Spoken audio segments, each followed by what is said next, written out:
bem-vindos ao Taça Cheia by Wine Club AO. Hoje temos efetivamente taça cheia, quer dizer, ainda está vazia, né? Podemos encher já.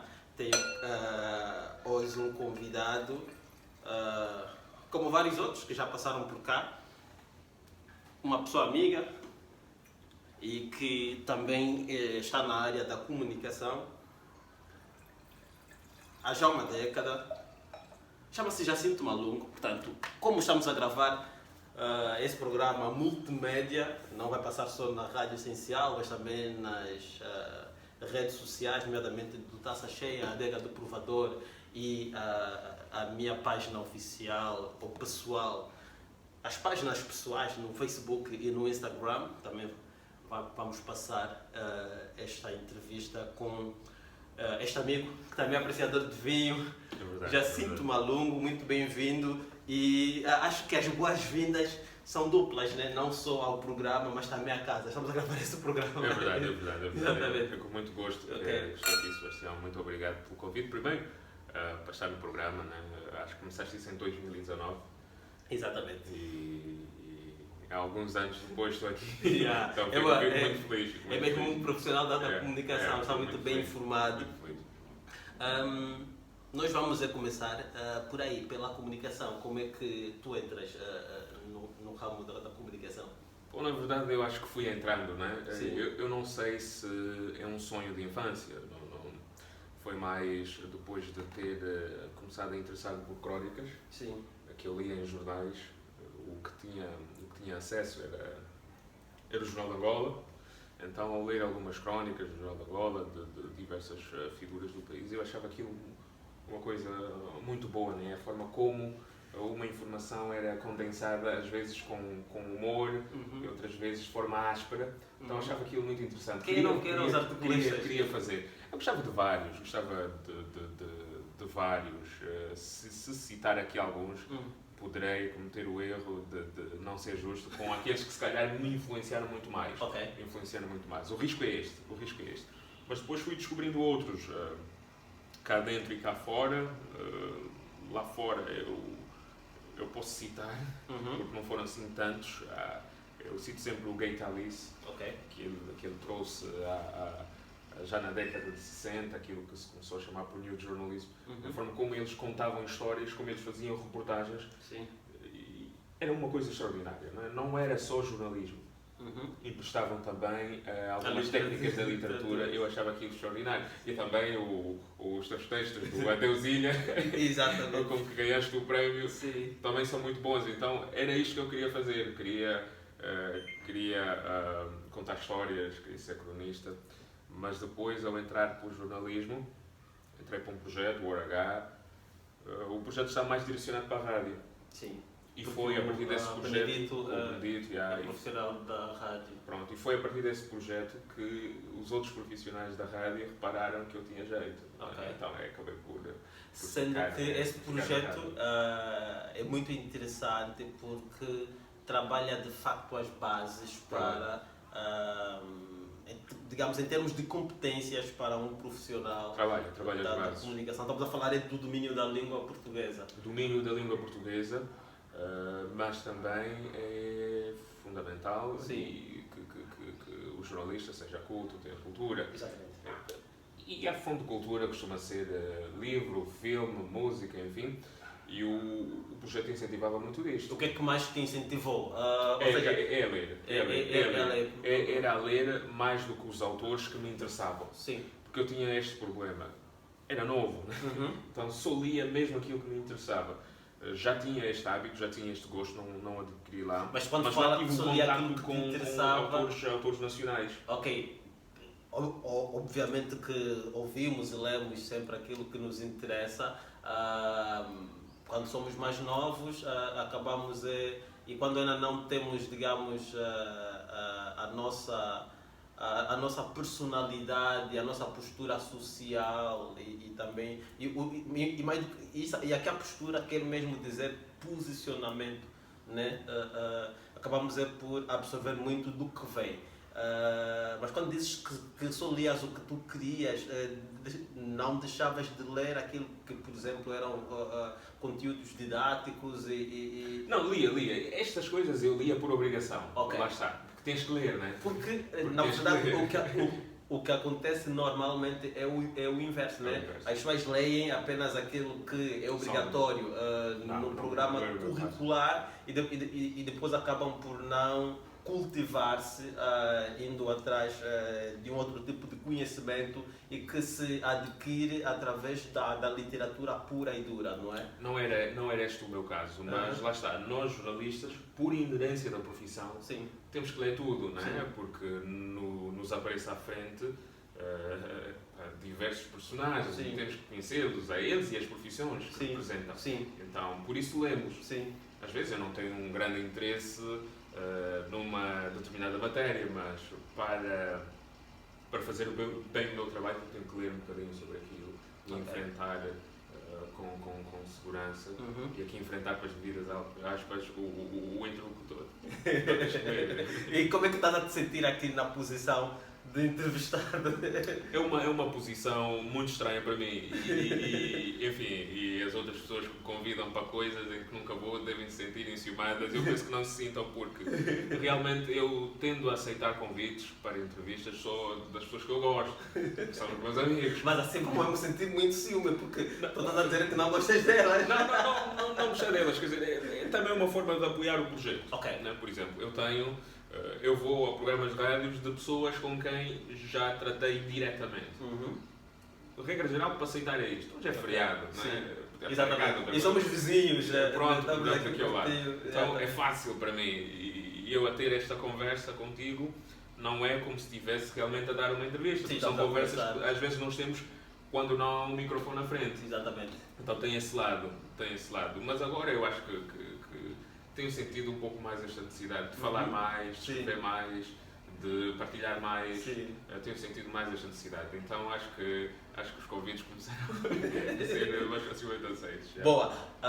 Esta é a conversa com Jacinto Malungo, ele que é profissional da comunicação social, é um jornalista que tem já uma década de percurso.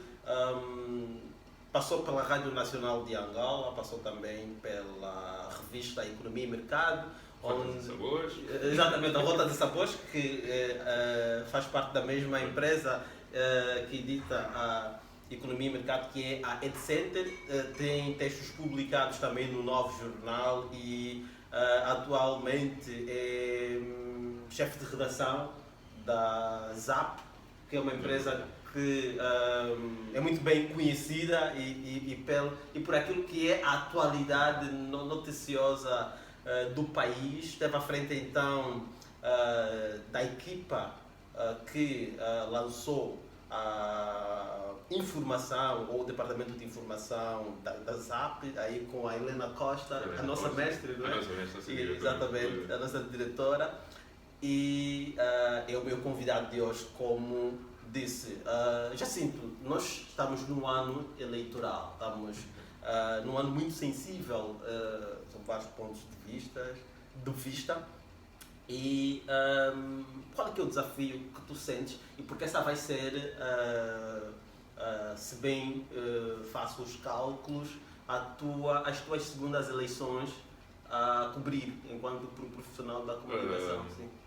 Sim, eu acho que estas eleições nós estamos a colocar muito provavelmente uma grande expectativa sobre estas eleições, porque o contexto é outro, o ambiente político é outro, mas a estrutura é completamente igual.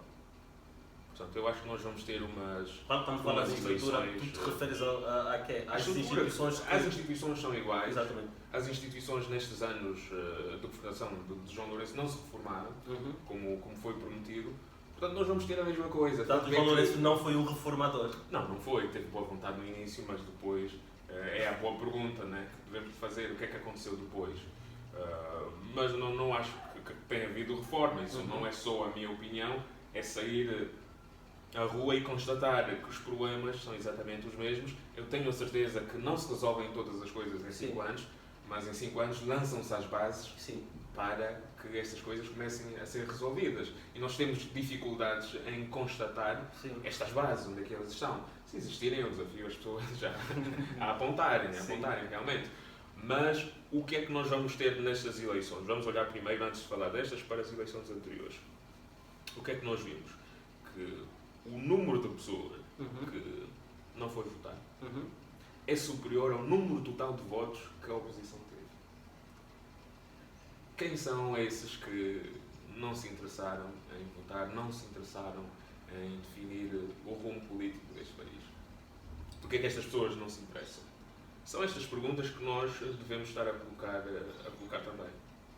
E acha que está a haver aqui a devida preparação para um maior engajamento, diria, cívico do angolano para essas eleições que estão a vir aí? Não acho que haja. O angolano sente que o seu voto não interessa. O angolano é indiferente sobre quase tudo que ele tem à volta. E o problema é esta indiferença que nós devemos tratar. Sim. O que é que Angola diz aos angolanos?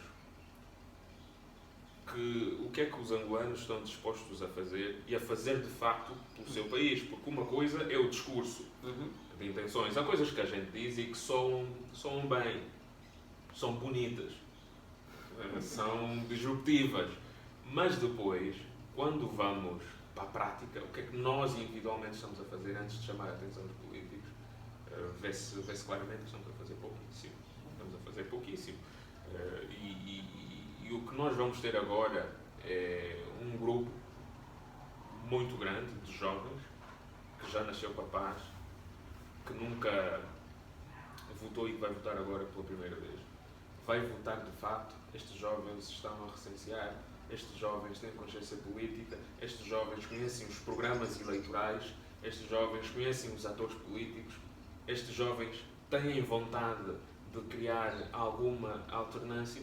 Nós não temos respostas a estas perguntas, mas estamos a dar esta responsabilidade toda de fazer a transição à juventude. Mas não estamos a perguntar quais são as aspirações desta juventude. Digamos que os partidos políticos, e aqui para não dizer a oposição, mas os partidos políticos como tal, devem fazer um maior esforço no sentido de engajar essa franja da sociedade que, digamos, está a ser iniciada na vida, se calhar, de dizer assim como vou dizer, podia soar mal, mas eu diria que está a ser iniciada na participação em assuntos de cidadania, embora a cidadania se construa desde a altura em que o indivíduo nasce, não é? Mas eu também gostava de perceber aqui como é que tu achas, ou quais é que são os desafios que a própria comunicação social tem, considerando o papel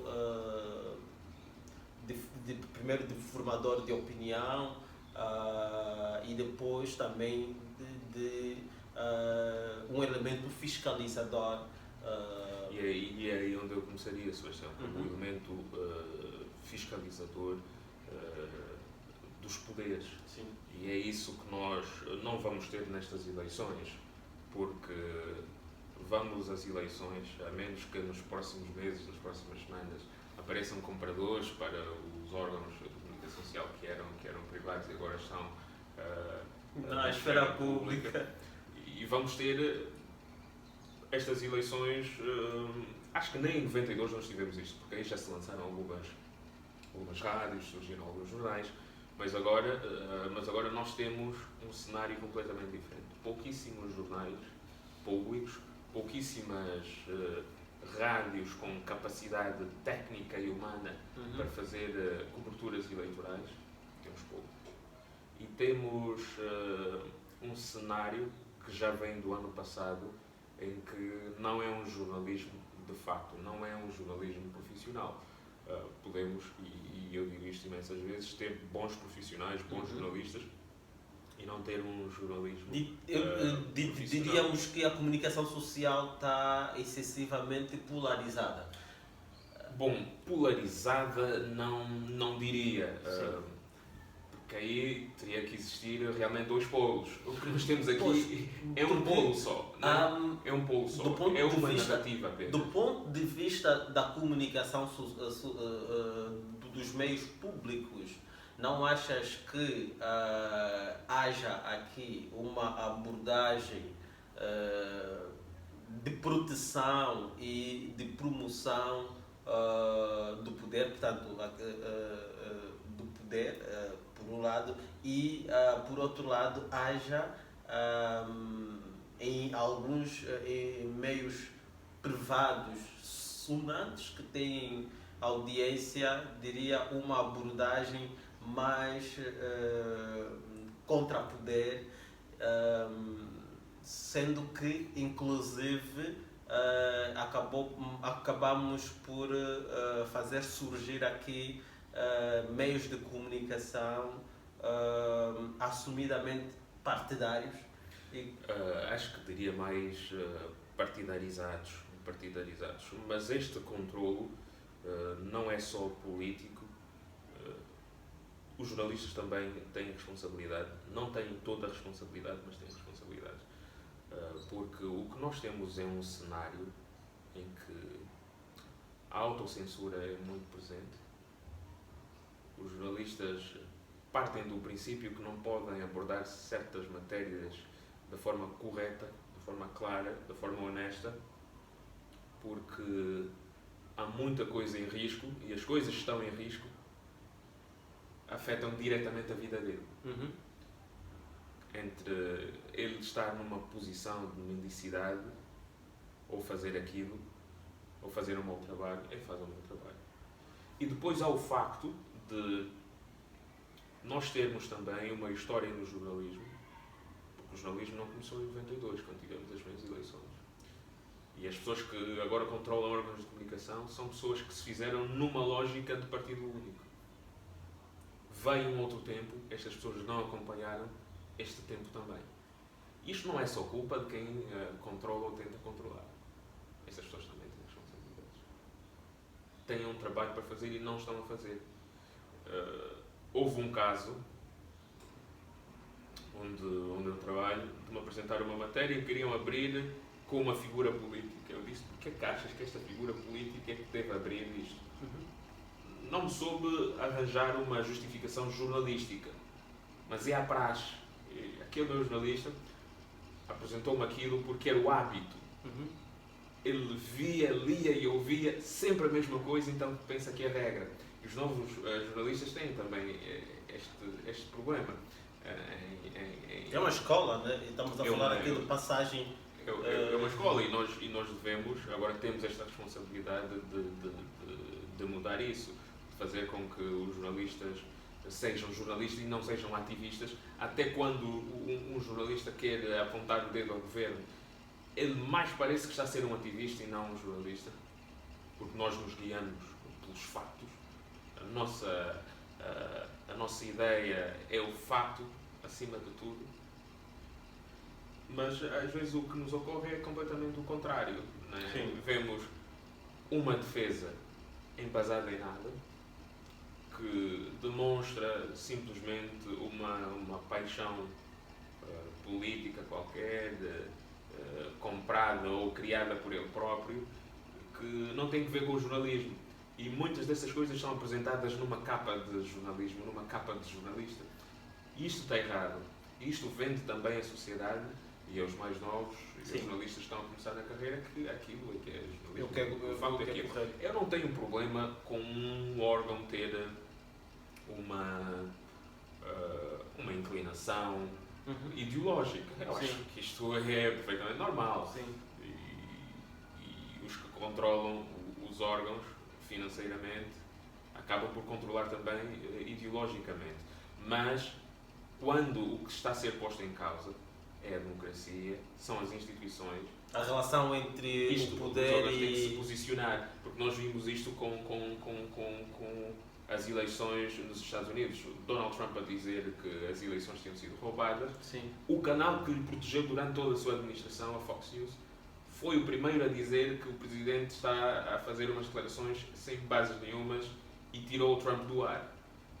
E foi também este canal que anunciou que Joe Biden ganhou.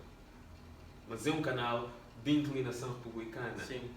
de direita, que protegia o Trump. Mas quando ele começa a pôr em causa as instituições, quando ele começa a pôr em causa... Estamos aqui a falar da relevância das instituições, que é aquilo que na verdade... E não as figuras. Nós não temos instituições fortes. Não temos instituições fortes. Para... Nós temos aqui as instituições a protegerem personalidades. Sim. E não na verdade, as personalidades a controlar as instituições. E, a controlar as instituições por causa deste desequilíbrio de poderes. Os poderes não estão muito bem distribuídos. Mas, vou fazer uma pergunta provocadora. No jornalismo, ou o jornalismo é uma profissão que enriquece, portanto, a capacidade de resistência à corrupção, ao suborno, e aí também a submissão em função do contexto é muito menor. Portanto, e tu referiste bem que o poder econômico acaba por também influenciar ideologicamente os meios em que aposta.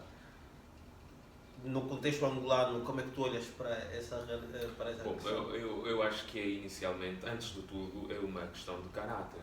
Sim. Porque se nós olharmos longe do jornalismo, por exemplo, quem são as pessoas que fazem as coisas más, comparativamente às que não fazem coisas más, vamos ver que quem faz o mal está em menor número.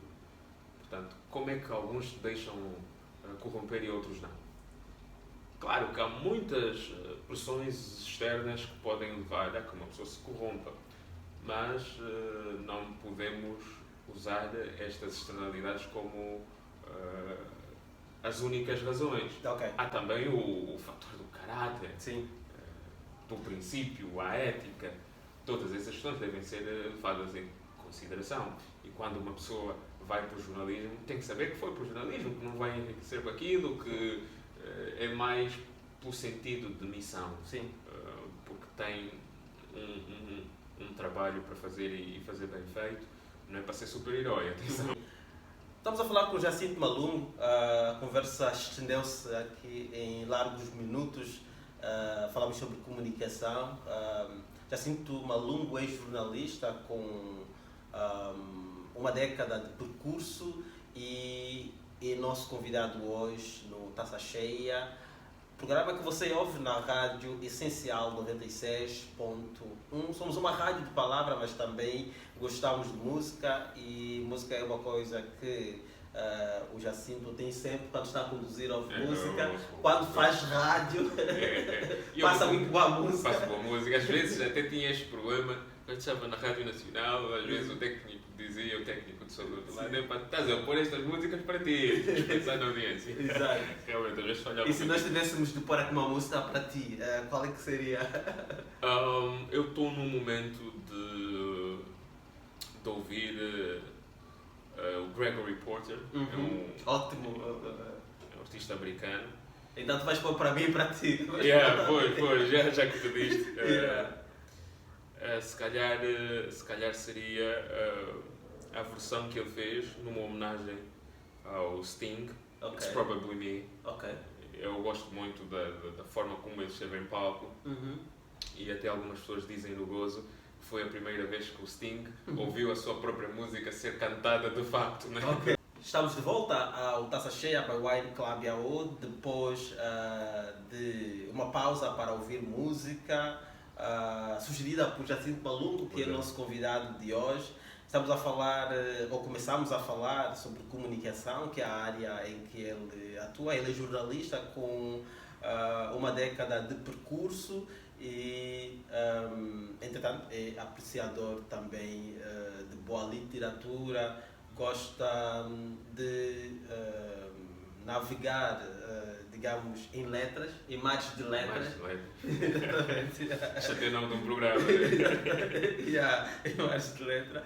E quando tu lês, em algum momento consomes um vinhozito, ou quando lês és muito concentrado? Bom, depende do que eu estou a ler Uhum. ou do que eu estou a reler. Uhum. Há autores que em determinado momento tu já não estás a ler para conhecer a história, conheces a história, mas estás a ler para perceber a técnica, para ver a forma como ele escreve. Sim. E dentro disto deparas-te com coisas que não viste à primeira leitura ou de que não te lembravas. Sim. Então, se eu estiver numa releitura, Sim. eu gosto de fazer e fazer com vinho. Né? Sim. É interessante. E se for um material mais técnico, Sim. aí não, aí Sim. fico absolutamente concentrado, não.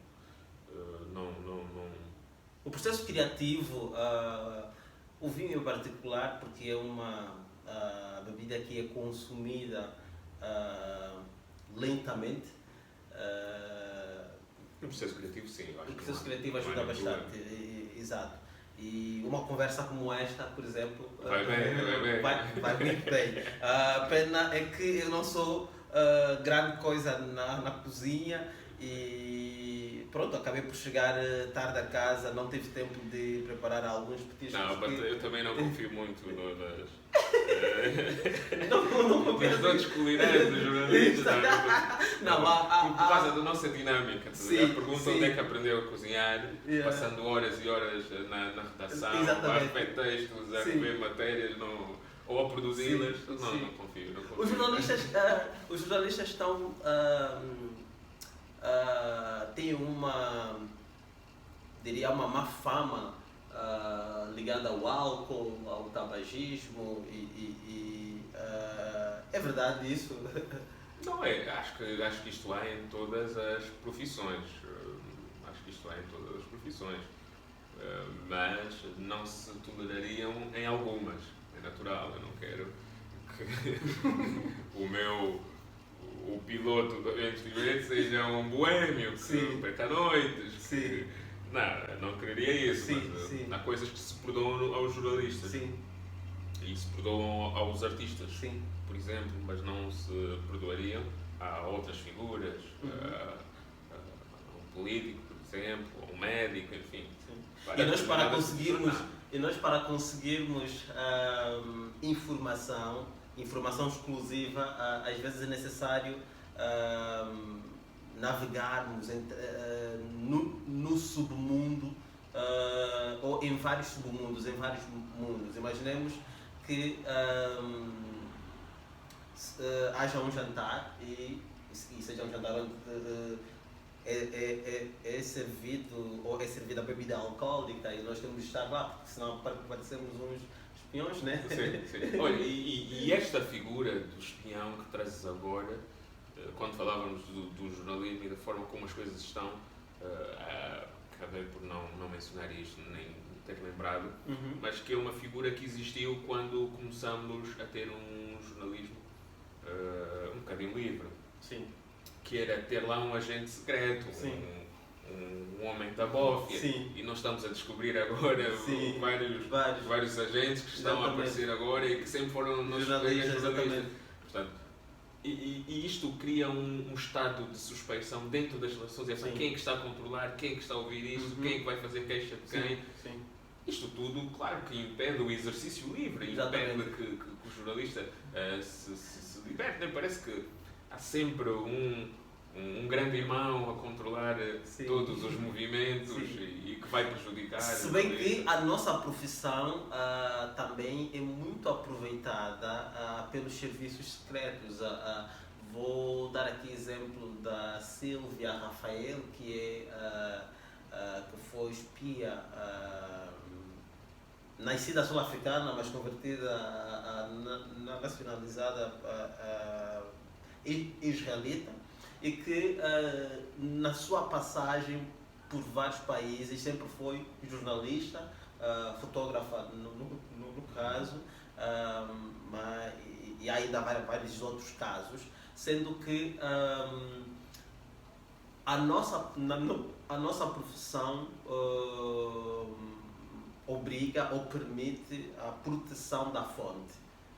Portanto, eu tenho uma informação, a fonte é anónima e eu posso passar essa informação. Portanto, tenho Esta prerrogativa. exatamente, tenho essa prerrogativa, sendo que também tenho um elemento, né, para justificar. Portanto, é algo factual. Eu tenho, mas a pessoa que me passa a informação quer se proteger, nesse caso eu posso passar. E, portanto, a profissão também é muito aproveitada pelos serviços secretos. É muito mal para o jornalismo. Vê lá se tu não és. Está a buscar fingir que falávamos sobre o assunto. Mas depois já se sabe. Mas acho que isto tende a desaparecer porque hoje em dia já há outras formas de controlo, outras formas de aceder à informação, a saber o que é que as pessoas pensam, que não passa necessariamente por colocar lá um homem. Hoje em dia há diversos suportes tecnológicos que fazem isto. Se calhar esteja a diminuir, se calhar, né? Sou eu aqui a pensar, não tenho nenhuma certeza quanto a isto. Ok, tu já sei que não sabes cozinhar. O que é que gostas de cozinho. Mal, porque tu passas mais tempo eu como o que cozinho, né? E é duro ser juiz em causa própria, mas eu como o que cozinho. Em casa tu cozinhas para a família? Não. Mas quando morava sozinho, eu morei durante muitos anos sozinho, uma pessoa tem que se virar. Tem que... Era, por exemplo, ao sábado fazer fungo com ovos fritos. Para fungo é um exagero, né? Mas já, uma pessoa arranja sempre aí uma forma de se desenrascar. Né? Desenrascar que é uma palavra muito nossa. O que é que mais bebe? Bebes tinto ou brancos? Não, gosto mais tintos. E quando é que tu descobriste o vinho? Bom, quando é que eu descobri o vinho? Esta é uma boa pergunta e é muito difícil falar sobre vinhos ao teu lado, Sebastião, tu que és um grande apreciador e aqui é o teu gosto, não é um programa na televisão sobre vinhos. Sim. O meu pai gosta muito de vinhos. Eu não sei se isto teve um impacto, mas acredito que sim, porque é sempre uma mensagem que está a ser transmitida indiretamente. E depois nos descobrimos também nós nos vinhos. E lá está, de repente estou em vinhos, sou mergulhado, é uma coisa que gosto de provar, muito mais do que ler sobre vinhos, eu gosto de provar, né? E criar eu próprio uma ideia sobre o vinho e de fazer uma coleção, ainda que mental, dos vinhos que eu gosto, dos países que produzem os vinhos que eu gosto. Às vezes suporto-me de aplicativos que, quando tu vais lá ver o vinho, ele já te diz isto é... Exatamente. Várias pessoas comentam e então e também dizem a compatibilidade do vinho ao teu próprio gosto. Né? Exatamente. Isto pode limitar, mas lá está. Entre eu confiar neste aplicativo que acerta mais vezes do que eu acerto os vinhos, eu confio no aplicativo. Falaste aqui em vários países que produzem vinho. Qual é? Tens alguma origem preferida? Bom, é difícil falar numa origem preferida, mas eu andei a provar uns vinhos franceses nos últimos meses e eu gostei muito. São os vinhos mais famosos, né? Não, mas eu estava num momento de vinhos italianos.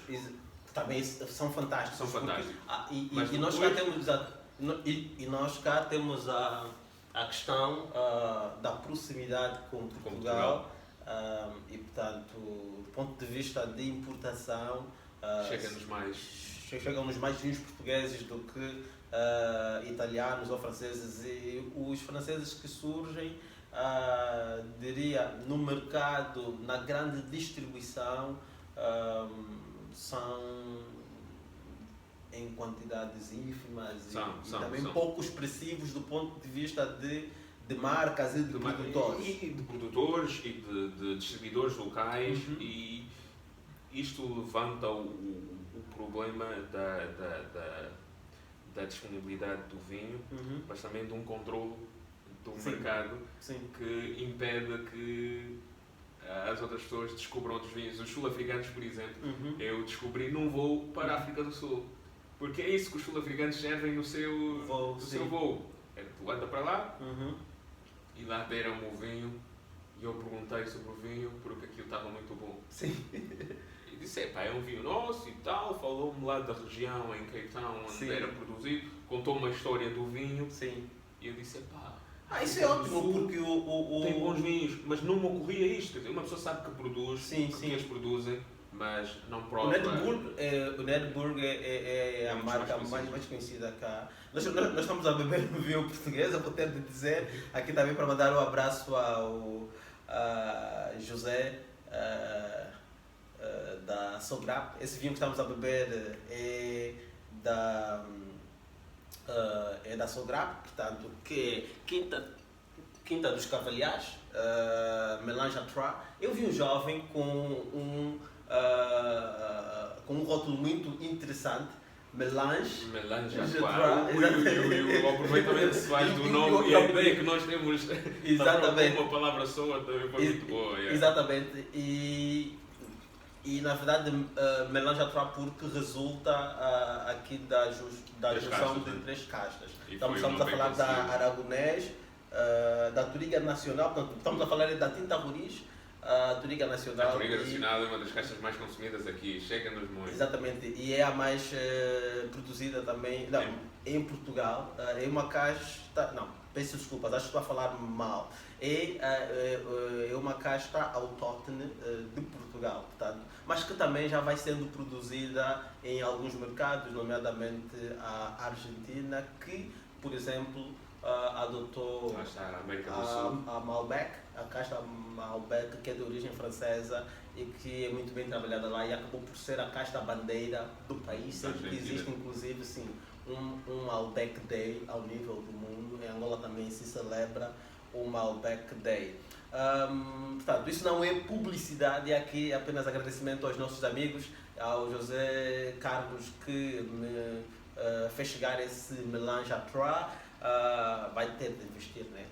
De alguma forma para que eu consiga receber mais amigos em casa ou num restaurante e possamos beber algum. O Jacinto está muito cuidado, está aqui à frente das câmaras. É assim que eu bebo, ainda que as câmaras estejam desligadas no outro tempo.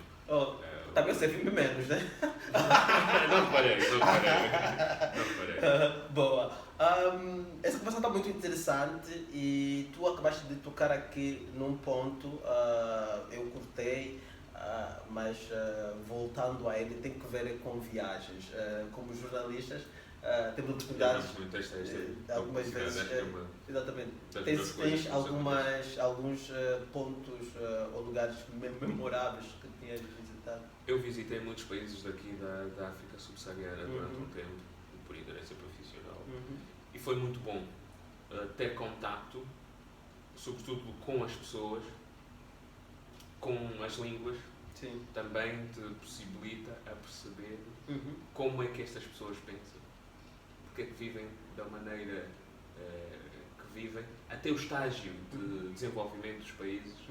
É perceptível quando nós temos este contacto, não com as infraestruturas, mas com o pensamento das pessoas. O pensamento das pessoas costuma traduzir muito bem a ideia do país, que tipo de país tem e que tipo de país eles vão ser, porque pensam da forma que pensam, e este pensamento não é abstrato, é concreto, é traduzido em obras. Então, isto ajudou-me muito, do ponto de vista pessoal e até da formação de um pensamento próprio. Então eu sou muito grato ao jornalismo por isso, porque não paguei pelas viagens. Algumas sim, outras não. Mas foi um momento da vida realmente muito interessante. Depois veio a pandemia e impediu. Isso aí, eu estou já há 2 anos sem. Acho que a maior parte de nós, né? Está há 2 anos sem poder visitar alguns lugares que gosta bastante. Este é o Taça Cheia, by Wine Club AO, e geralmente é assim, quando a conversa é tão boa como foi, ou como está a ser esta com o Jacinto, acabamos até por nos esquecer de um elemento importante neste programa, que é a música, e mais uma vez Jacinto Malungo vai sugerir uma música. Este programa está a ser transmitido não em direto, portanto o termo que se usa é indiferido, não é? É isso? É Em televisão nós, como não terá grandes edições, nós chamamos isto de live on tape. Ok. É assim que nós chamamos em televisão. Boa. E qual é que é a música que vamos ouvir? Bom, eu agora, como já tocamos aqui o It's Probably Me da Gregory Porter, e depois para não se ficar com essa ideia, mas que músicas são essas que são eu gosto? Não, mas estamos a introduzir artistas novos aos nossos ouvintes. Aos nossos ouvintes. Mas eu, como estou-me a sentir um pouco no ambiente de rádio, vou buscar uma música que as pessoas também poderão gostar, que é o Suis Moi, do Taïk, que é um artista francês, de origem camerunesa, e que é um grande êxito neste momento em França. Eu acho até que ele vai atingir os níveis que o Maître Gims, que é um outro cantor que encheu o Stade de France e que vem da República Democrática do Congo. O Koffi Olomide disse inclusive que ele fez muito mais pela música do que ele próprio. Já sabemos como é que é difícil de se conseguir isto em artistas como este Koffi, mas é uma música que ele fez com Fally Ipupa, e eu acho que é importante fazer isto porque a mim agrada que a África toque em África, que a África seja ouvida em África. E é um artista africano, apesar de estar lá fora. A rumba congolesa. Este não é rumba, é uma música do mundo. Eu lembrei-me disso porque tu falas de artistas congoleses, nomeadamente o Fally. E tem muita expressão. Sim. Tem muita expressão. E nós já ouvimos mais. Nós já ouvimos mais. Antes havia um preconceito. Sim. Mas hoje já se ouve mais. Mas isto é resultado de uma tradição e não muito do investimento de dinheiro. É mais uma tradição. O Manu Dibango, que já não está entre nós, de tocar muito lá fora, de ser conhecido lá fora, não é o estado do país dele a dar dinheiro para que essas coisas aconteçam. E nós não temos isto. Nós temos alguns artistas a tocar em Portugal e que depois nós começamos a confundir com uma internacionalização da música angolana. Temos o Bonga, que é internacional, mas depois não temos mais. Depois não temos mais. Temos artistas que tocam em alguns países, mas é uma coisa residual. Podemos citar, provavelmente, como exceção Moçambique, porque Moçambique também não tem uma grande expressão musical. É importante saber que os nossos artistas são fortes e que têm presença lá fora. Mas tem uma cultura, mas tem cultura. Mas tem cultura. Exatamente. E muito forte, principalmente de jazz. Quando o artista angolano toca, e toca de facto no Brasil, onde há uma grande produção musical, este artista é muito forte para conquistar aquele público que já está habituado a... Porque o mercado interno é muito forte. Então, quando nós chegamos em países que não têm grande expressão, então isto... Não é um mérito. Tem um autoconsumo muito elevado. E nós também já começamos a ter. Nos Estados Unidos é difícil tocar lá. Nesses países onde já há grande expressão musical, quando o artista não se consegue, devemos todos ficar felizes. Mas também não devemos dizer que está bem quando não está. Vamos ouvir a música. Claro. De volta então ao Taça Cheia. Estamos a exceder ao tempo, mas como vamos ter esse programa também disponível nas redes sociais, tê-lo-emos completo, sem grandes cortes, sem grandes edições. Portanto, é live on tape. A pedir aqui um bom termo hoje.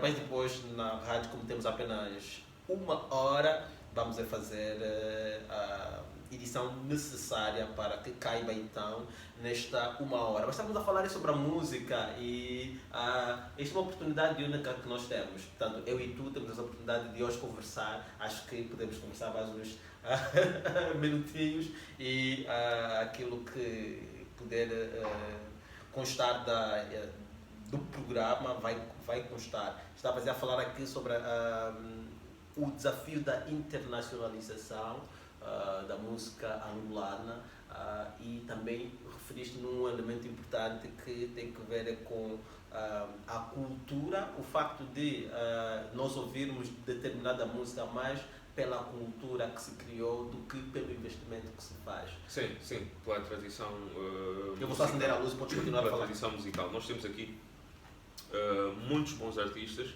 que têm muita qualidade e que tocariam lá fora com facilidade. Apesar da língua ser meio que um entrave, mas a música é uma expressão universal e quando as pessoas ouvem uma música cantada numa língua que não é sua, é também um sinal da qualidade da música e do artista, e os artistas devem perseguir isto naturalmente, mas o que nós temos aqui é um esforço dos próprios artistas.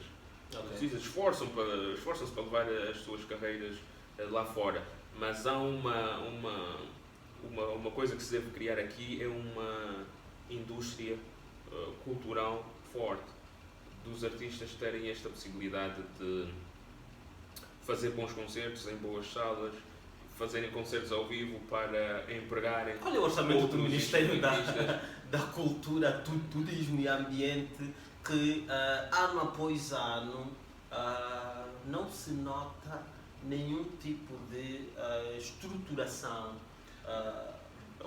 da indústria criativa nacional? O orçamento em números não sei, o que é facto é que é baixo, mas eu também posso dizer que o que nós temos aqui é outros setores que têm mais atenção do que a cultura. Sim. Porque entendemos que a cultura não tem o valor que deveria ter. Não tem o valor que deveria ter. E a pandemia veio-nos mostrar a força da cultura. Mas deveria sim ter mais investimento. Não é dar dinheiro aos artistas, mas criar condições para que eles floresçam, para que eles consigam fazer bem o seu trabalho. Nós não temos grandes salas de espetáculo, nós não temos as rádios a pagarem os artistas quando passam as músicas destes artistas, que é uma forma que os artistas têm lá fora também de ganhar dinheiro, porque nós temos aqui um artista, quando ele sai da ribalta e a música tocou, toda se digo, minimamente organizado. Pronto, mas às vezes não é falta de vontade do artista, às vezes nem é falta de organização, mas há toda uma estrutura que lhe impede de crescer na profissão, de crescer naquilo que ele gosta. Tanto que o Yannick Afroman, naquela música que também foi célebre, para além da música não faz mais nada. Sim. Exatamente, e que é aquilo que a malta toda pergunta, né? E isto é filosófico, porque nós não estamos a olhar para os artistas e para a sua arte como uma profissão, como é ser qualquer outra coisa. Isto impede que a própria sociedade atribua o devido valor aos lembrar agora e às suas artes, porque nós queremos consumir todas essas coisas sem pagar. Fez-me lembrar Fernando Pessoa, que é um poema que eu vi hoje, exatamente hoje, ainda com Fernando Pessoa, exatamente, em que ele diz que eu não valho nada, valor sim tem aquilo que eu escrevo. E Fernando Pessoa é também controverso em diversas outras questões, em diversas outras questões, mas basicamente aquilo que acontece é isso, né? Nós alegramos-nos com o produto que os artistas nos põem à disposição, tiramos algum proveito disso, mas depois os próprios artistas não conseguem ter ganho efetivo com a sua obra ou com a sua arte, e infelizmente foi o setor mais afetado e continua a ser ao longo desses últimos 2 anos, com a proibição de realização de eventos. Temos artistas em situações de mendicidade e tudo, em situações muito más, quer dizer, o que é tu estás, não são os músicos, vários outros artistas, os músicos são os mais conhecidos, né? São os mais conhecidos. E há uma atriz, inclusive, que tinha chamado determinada Ministra da Cultura de Ministra da Música angolana. Porque parece que o investimento na cultura era só na música. Mas isto também é uma questão educacional. Temos que educar as pessoas a isto. Temos que criar um ambiente em que seja bom, seja fácil ir ao teatro, seja fácil ir a uma exposição fotográfica, seja fácil um pintor pintar e conseguir viver disto, porque há uns poucos pintores que vivem da da sua obra, mas tu já tens, por exemplo, em países como a Nigéria, Sim. um bom mercado artístico. Sim. Até na escultura, fazem exposições no seu próprio país, mas também fazem lá fora. Mas para fazerem lá fora têm que ser muito fortes internamente. Sim. E aqui não temos isto. Nós temos de começar a introduzir as artes às crianças desde muito cedo.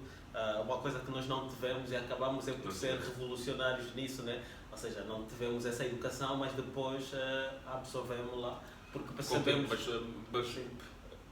O mundo não é assim tão diferente, né? do nosso período até agora, não é assim tão diferente, mas nós tínhamos acesso à informação porque íamos atrás dela. Sim. Agora nós estamos num contexto em que a informação vem atrás de nós e nós não sabemos o que fazer com ela. Nós agarramos uma coisa, largamos, pegamos uma outra. Não há consistência. Não há consistência e não absorvemos quase nada no fim do dia. E este é um problema. Daqui a pouco alguém vai e já há muitos livros sobre o fogo, mas depois alguém vai fazer ainda um trabalho que vai ser revolucionário. Sim. E o fogo vai ser o principal ativo porque tudo nos distrai.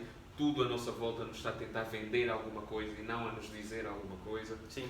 E realmente vamos precisar de uma reeducação em diversos aspectos da nossa vida.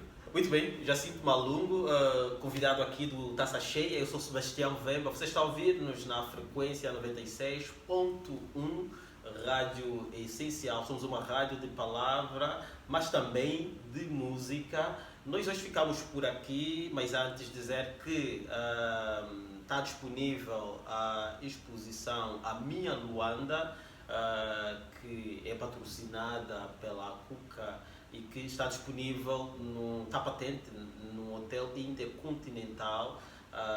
Vai até o dia 18 de fevereiro e vocês podem visitar, já que estamos a falar sobre arte. E também falamos sobre concentração. Aqui a nossa sugestão de livro é Deep Work, Concentração Máxima no Mundo de Distrações, que é o livro de Neil Portman.